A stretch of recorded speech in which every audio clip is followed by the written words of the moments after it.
જય મહાદેવ મિત્રો, શિવરાત્રિની બધાને હાર્દિક શુભકામના। અને મારા દુશ્મનો એક વખત આવે છે મારો પરિવાર, ત્યાં વ્યવસ્થિત જવાબ દઈ દેજો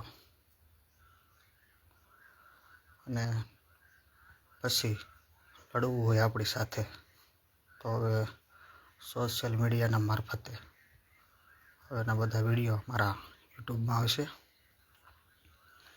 યુટ્યુબમાં પછી તમે વ્યવસ્થિત મને જવાબ નહીં આપો તો કોલ રેકોર્ડિંગ ફોટો સહિત તમારા બધાની ડિટેલ સહિત વાયરલ થશે।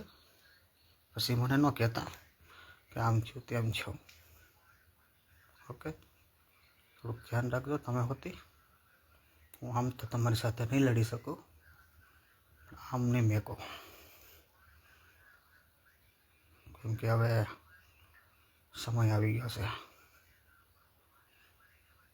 તમારી સાથે લડવાનો, તમને ખુલ્લા મેદાનમાં લાવવાનો।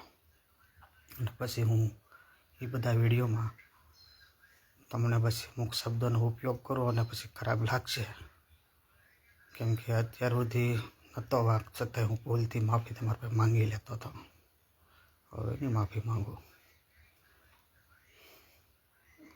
કેમ કે મેં બહુ સહન કર્યું છે તમારું બધાનું, હદથી વધારે સહન થતું તો આ 10 વર્ષથી સહન કરતો હોઉં છું, આજકાલથી નહીં। 4.5 વર્ષ સગાઈ રહી અને 4 વર્ષ લગ્નના, ટોટલ 10 વર્ષ થયા છે। 2016થી માંડીને 2026 હતી, એટલે હવે બહુ મહેરબાની કરીને વ્યવસ્થિત હાલજો। વ્યવસ્થિત જિંદગી જીવી હોય તો મને કોઈ વાંધો નથી। તમને પ્રોબ્લેમ હતો એનું સોલ્યુશન આપણે લાવી દીધું છે। બીજો કાંઈ પ્રોબ્લેમ હોય તો એ બધા આવે ત્યારે જણાવજો એને, નકર હવે પછી તમારે મને કદાચ ફાંસી ચડાવી દેવું હોય ને તો ચડાવી દેજો, હવે નથી બીતો કોઈથી। બહુ તમારું બધાનું મેં આમથી આમ રાખ્યું, બહુ બધાનું હદથી વધારે સહન કર્યું, બધાની ગાયરું સહન કરી, હવે સહન નહીં થાય। મારા માને રોઈ રહેવા, મારા બા બાપને રોઈ રહેવા છે તમે। એક દીકરો ક્યાં સુધી સહન કરી શકે બધું?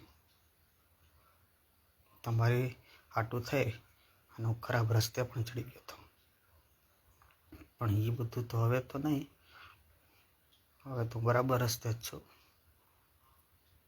તમને હવે બધાને પણ વ્યવસ્થિત જવાબ એ લોકોને દઈ દેજો, નકર પછી બધું ભેગું નહીં થાય। અને છૂટું દેવું હોય તમારે તો કોર્ટ મારફતે દેજો, કોર્ટમાં વકીલ દ્વારા। અને તમારે છૂટું જોઈએ છે, મારે નહીં, એટલે જોઈ વિચારીને જ્યારે કાયદાનું પાલન કરીને